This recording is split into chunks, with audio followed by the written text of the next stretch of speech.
France. Je suis donc président de l'association ADRNS et je suis ici devant vous pour vous présenter les doléances ou les sollicitations de la société civile dans le cadre de ce qu'on appelle la diaspora. Et j'espère qu'on aura un échange qui nous permettra d'avancer pour que ce beau continent soit uni, soit soudé, s'organise et devienne leader pour qu'on fasse Make Africa Great Again. Madame, Messieurs, membres du Parlement africain et membres du Parlement européen, Mesdames et Messieurs, commissionnaires européens, Mesdames et Messieurs les députés Parlement européen, Monsieur le Président de la délégation pour les relations avec le Parlement panafricain, Mesdames et Messieurs les ambassadeurs et représentants, des organisations internationales non gouvernementales, Mesdames et Messieurs, organisations partenaires du Parlement panafricain, distingués invités, Mesdames et Messieurs. Permettez-moi tout d'abord de vous adresser au nom de notre structure, l'Association Développement des Relations Nord-Sud, nos salutations et nos remerciements pour cette occasion qui nous est offerte de nous exprimer dans ce lieu pour pouvoir faire remonter les attentes et recommandations de la société civile de la diaspora africaine. L'Europe et l'Afrique sont séparées par 14 km, de Tanger au Maroc à Al Jazeera en Espagne. C'est pourquoi nous parlons de relations Nord-Sud.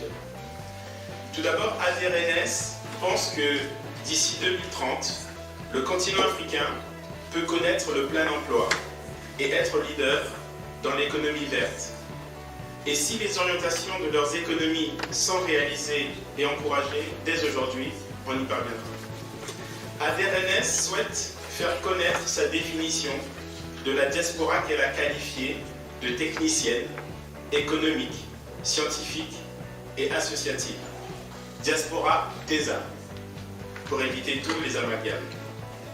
ADRNS veut faire savoir que la diaspora souhaite être responsabilisée et jouer un rôle pour contribuer au débat en cours sur la redéfinition des accords 2020-2030 UEUA et pour créer des véritables conditions pour un développement de l'Afrique en appui aux politiques.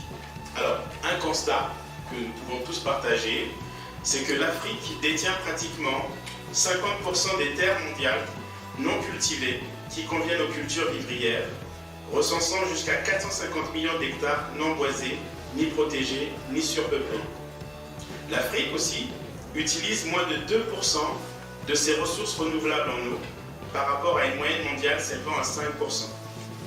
L'agriculture va peser 1000 milliards de dollars en Afrique subsaharienne d'ici 2030.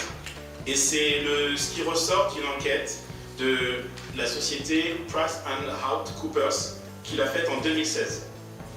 Le boom démographique à venir, environ 2 milliards d'habitants d'ici 2050 sur le continent. D'énormes potentiels de richesse à développer en Afrique. Une volonté de viser la sécurité alimentaire. De nombreux emplois à créer pour autant qu'on développe des chaînes de valeur et qu'on lutte contre la migration. Et nous pensons enfin que les migrants sont des entrepreneurs qui s'ignorent pour leur pays d'origine. Voyez un peu tout ce qu'ils font pour traverser les mers pour arriver. Il y a vraiment de l'énergie là qui peut être redéployée à autre chose. Je poursuis mon discours. Mesdames et messieurs, alors que la refondation des relations Nord-Sud, notre désir est d'accompagner les différentes initiatives portées par la diaspora qui s'ancrent dans les leviers suivants: l'économie de la connaissance et l'énergie, l'économie circulaire, l'agriculture écologique et enfin la diaspora, c'est-à-dire les hommes et les femmes qui ont pour ceci leur pays d'origine.